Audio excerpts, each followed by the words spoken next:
Have you ever heard of a king who was granted a special gift by God, allowing him to travel the world for 500 years and tasked with imprisoning a creature that would eventually cause the destruction of the world? This is King Zulkarnain.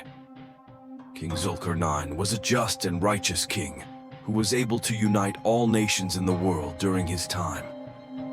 He was given the gift of a long life by God, enabling him to wander the world for 500 years.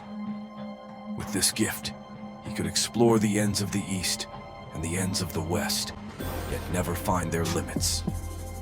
The gift bestowed upon him by God was intended for a very important purpose, which was to build a giant and expansive wall used to confine or restrain the creature that would later bring about great destruction in our world. In short, the time came when King Zulkarnain finally built the massive wall to prevent the apocalypse that was supposed to occur in the future. This wall was used to confine the descendants of Adam who defied Noah when he invited them into his great ark. These creatures arrogantly refused his invitation. However, they survived the disaster and continue to exist to this day. Do you know who these creatures are? Yes, Gog and Magog, whose descendants were confined behind the giant wall during the reign of King Zulkarnain, as they caused terrifying chaos in that era, nearly wiping out all of humanity at that time. And Allah knows that during that era, Gog and Magog were still few in number, but capable of almost annihilating all humans. Oh, there's one wild assumption I want to share about Gog and Magog.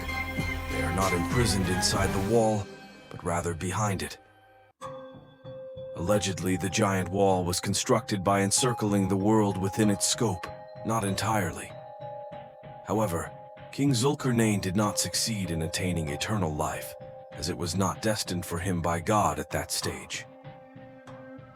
Just so you know, Gog and Magog are a people who can eat the flesh of their own kind or practice cannibalism. They breed some of their people for food to ensure their survival.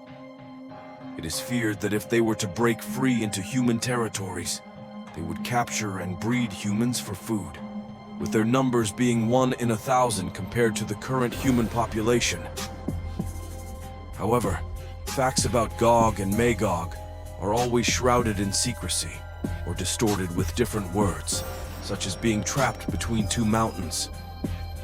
This is done because if all humans were to believe and acknowledge the facts about Gog and Magog and their numbers, it would undoubtedly instill fear in them until their demise, causing them to forget their fear of God himself.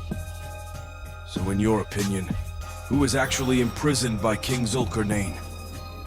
Gog and Magog?